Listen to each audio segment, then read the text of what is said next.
Thank you so much, and thanks to all of our panelists for an incredibly informative set of talks describing the multi-determined, multi-risk, multi-level approach that we need to take to this compelling problem. And not only to describe it as a problem, but as a problem that can be prevented. We have a few moments to entertain questions and comments from those of you that are attending. If folks want to raise your hand, we can acknowledge you and have a few moments for discussion and questions with the panelists.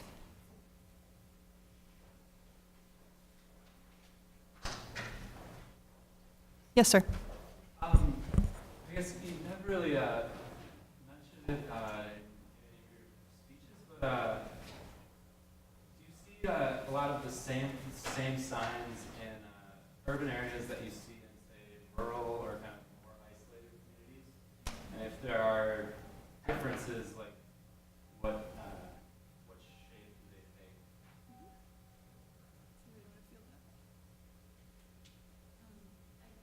I can take a stab at that. So kind of taking that bird's eye view of the United States and just what I'm hearing from mostly healthcare providers in the field,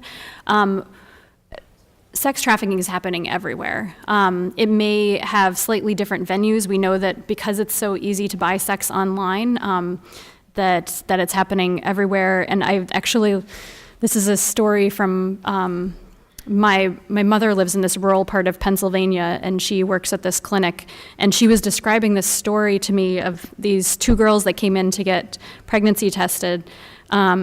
And then they were like, oh, can you also check us out for STDs? And there was this really nice vehicle that had pulled up and dropped them off outside, and she kept one of the girls kept checking her phone. And this is rural Pennsylvania. And I, even as somebody who does, thinks about this all the time and works on this issue, but I'm in an urban context, I was surprised that it had percolated to this very rural area. And I have no doubt that it's happening in every town and community in the United States. On the labor trafficking side of things, the industries vary. So labor trafficking happens in underregulated and underpaid industries. So in rural areas, you're more likely to have that be the agriculture sector versus a nail salon, for example. But those are just some of my observations. I'm trying to back that up as well. I went to a workshop. A researcher did the research on Backpage, and as you said, because now it's indoors. I showed you an area where people would, certain prominent people would avoid the combat zone. So when you had areas of street prostitution, a lot of the Johns prominent people would avoid. They didn't want to be seen there, right? But now because we have the internet. And pimps also know, for instance, downtown Boston, those hotels are really hot, right? So they're in hotels where you at least expect. But one of the most interesting things that this researcher also said is that most people think that the ads are in lower class areas. He had a map of the US. He said most ads are posted in upper middle class white areas. That's where the majority of postings are. It is not, in the inner city. Those are not where the majority of the ads are posted, because now it's so convenient since it's online, it's become a multi-billion-dollar industry, and you can buy, just like you don't see the kids, you don't necessarily see the buyers either, because it's all indoors.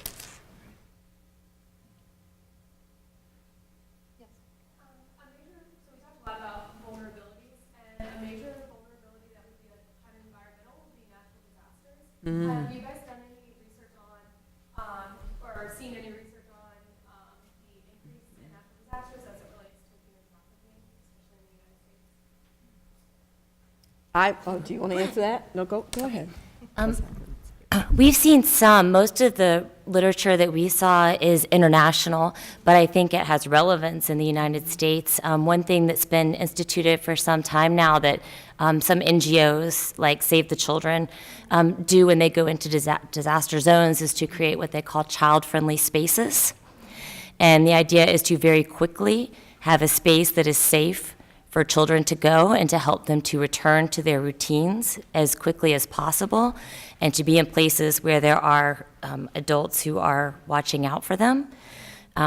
So that, I know that is one strategy that's been used for the kind of immediate aftermath. And I think you see that in some respects, not necessarily under that same terminology, in the United States too, is creating that safe space for children and getting them there, and particularly in camp situations where people are kind of clustered in those areas, having a place for children. On the labor trafficking side of things, I would say that definitely the research that exists is mostly international. I did a study that looked at trafficking during the Thai flood of like 2010 now, it's years ago. Each natural disaster is unique. Some of them are like bam, there's like lots of displacement all of a sudden. Then there's some that are kind of slower going in terms of that, for example, the Thai flood. And if you just think about it kind of conceptually, you have communities that have their pre-existing vulnerabilities or not, and then you kind of smack them, for lack of a better word, with this horrible displacement, upheaval, being torn away from their communities, their family structures, their financial structures, and it's ripe ground for traffickers.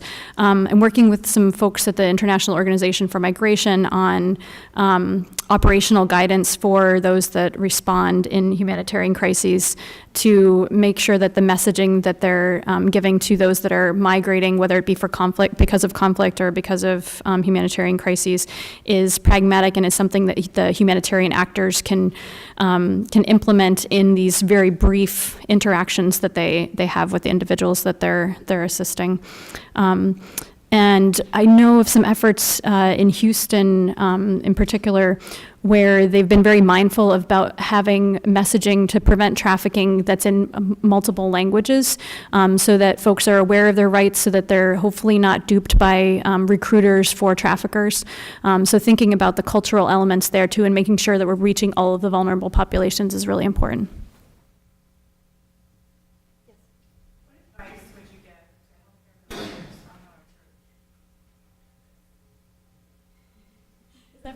Yes, by definition.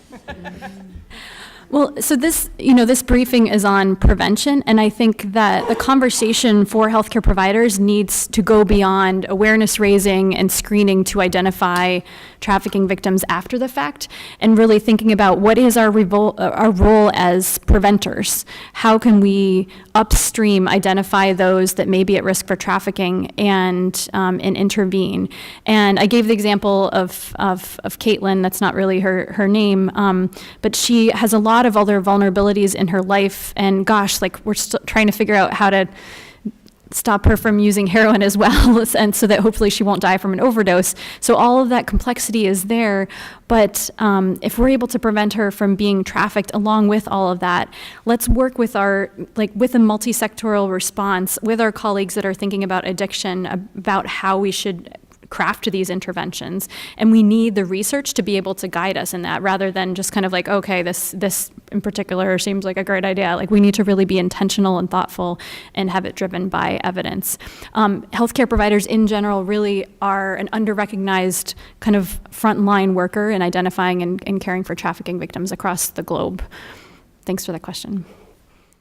Just one more quick thing. When we were working in strong communities, which again is going to that primary prevention, we did do some work with healthcare providers, and a big piece of that was, again, addressing those vulnerabilities. So not just looking at the child in isolation, but also looking at the parents and what may be going on with the family and asking those right questions. And I think as we're moving to a model of integrated care, as it's becoming, a bigger focus in the United States, I think there's a lot of potential there, is because the mental health is a huge piece of this that we haven't really even touched on all that much here.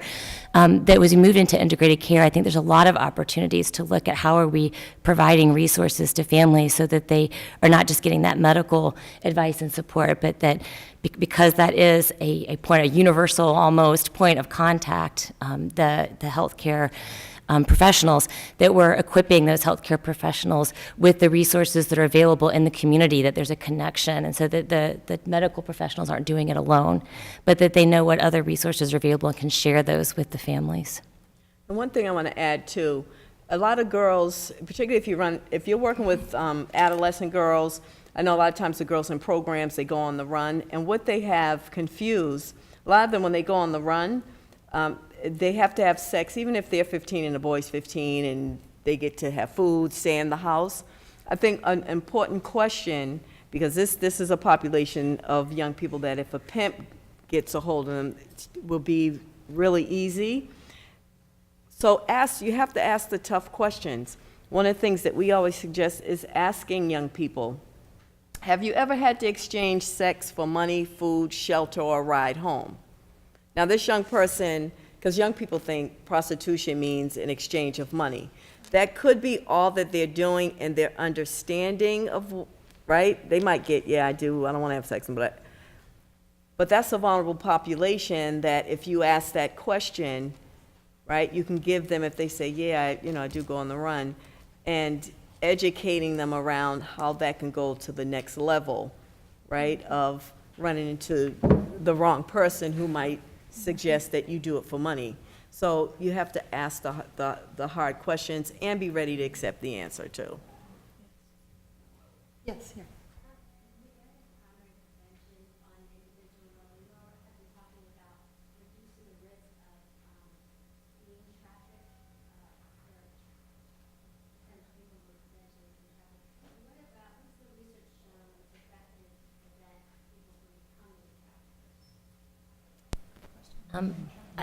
I say from our research review, and that was one of the things I had on my slide, is we saw nothing. And part of it might be our keyword search, but I do think that we have looked at, we've had this criminal justice approach to trafficking full stop. And when we take that approach, then we're viewing the trafficker as the person to be prosecuted, right? The person that we're after, instead of looking at. And there is research that shows that, and again, I don't have numbers on this, I don't think we do have numbers on this, but that people who have been trafficked will go into positions of becoming traffickers to get out of being trafficked. And I don't know if you saw that, but, and so that's a kind of a common case study anyway that you hear.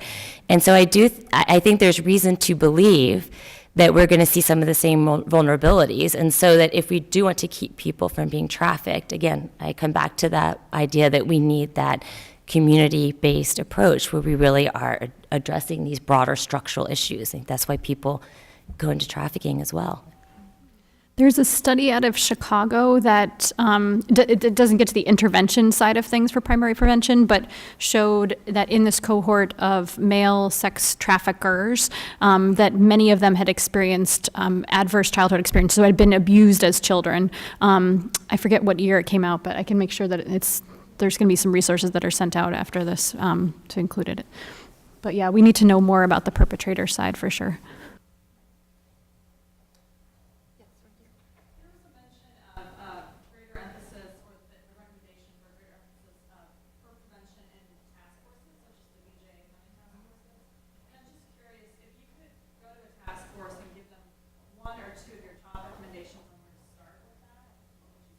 That's a really good question. And we've talked about this a lot in our group. I said it would be wonderful to be able to go around and really talk about what folks are doing beyond the reports, because when you read the reports, you get these little bits and pieces. But I think one thing I would like to see is more people involved in the task forces from the community, leaders in the community who aren't necessarily the people with those leadership titles, if that makes sense. The people who really know the community. And that is a lesson we learned from strong communities, as the person that is the mayor for the city is not necessarily the person who knows what's going on in that community. And so you need to have those folks at the table. And you need to be talking about not taking this complete deficit approach of what's wrong, what are our risk factors? We're talking about those. It's important to think about the vulnerabilities, but what assets do we have in this community that we can build on to strengthen this community, to create opportunities for people in our community? How can we connect people in our community to each other and to resources in the community? So it's really kind of a changing the norm of how we think about things. We're taking this asset-based approach, and we're also involving the people in the community who aren't necessarily the big names, the people that we think of who needs to be at the table for this task force. Often the people who know the most about what's going on in a particular community are not at that table.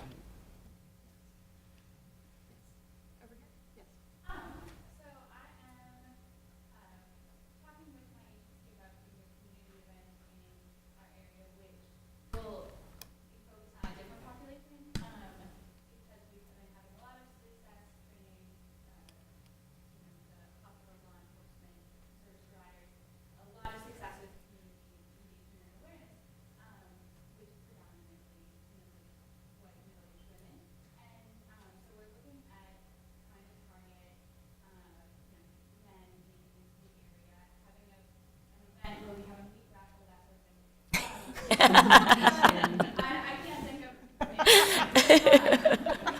One of my questions with all of this, though, is that when you look at research of things like John's school, the research is one, really difficult to look at, but two, it suggests that it's really, really challenging to get individuals who are actually utilizing these survivors and victims to kind of cognitively change their perspective. And so I was wondering if you had any, that's not exactly our target, we're going to educate, the men in general, but also hoping to catch some of those individuals and provide them with information.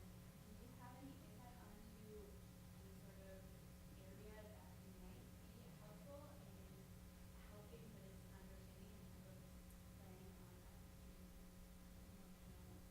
on that area, or fear usually does not work, but those types of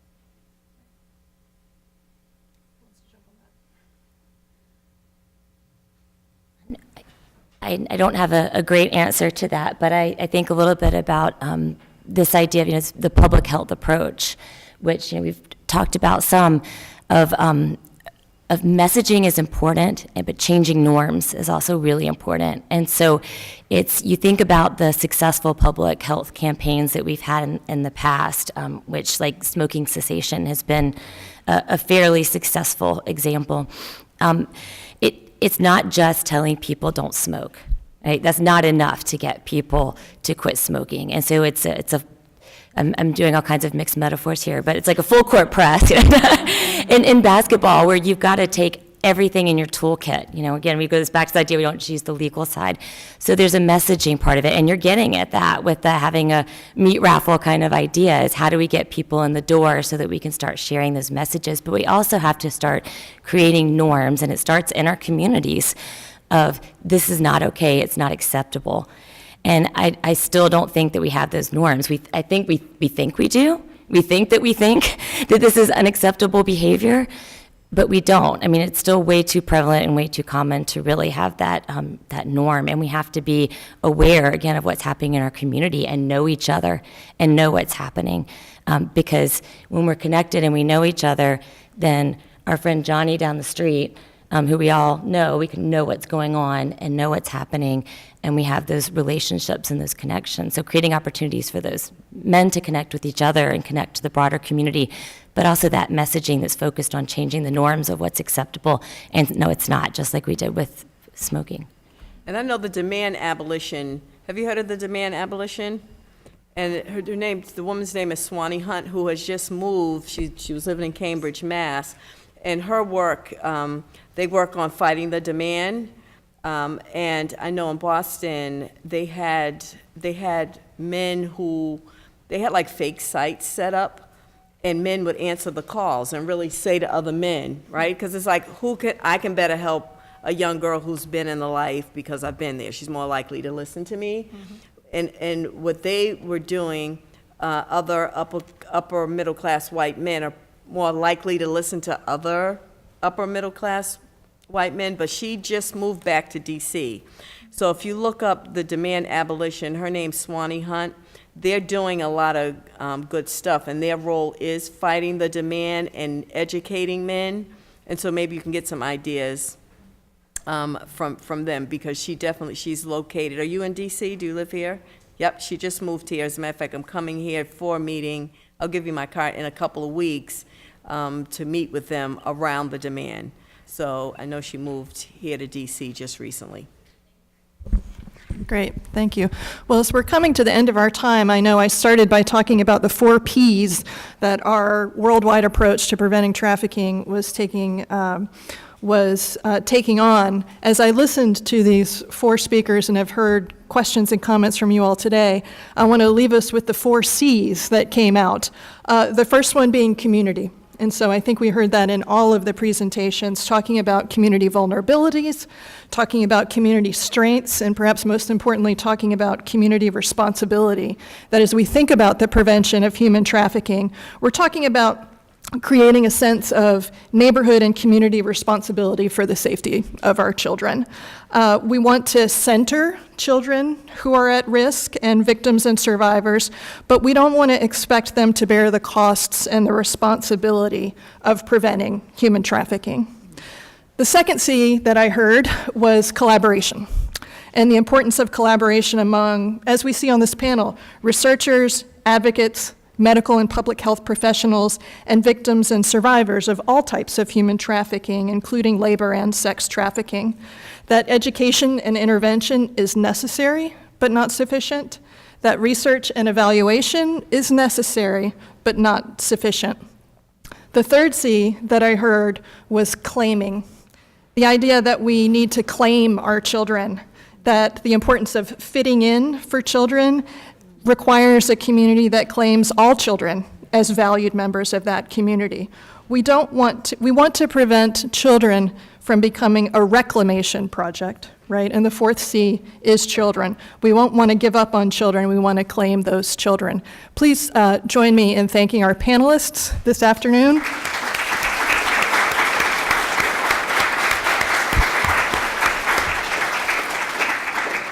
Thank you for joining us. Please take a moment to grab an evaluation form and give us some feedback. Thank you so much. Have a good day.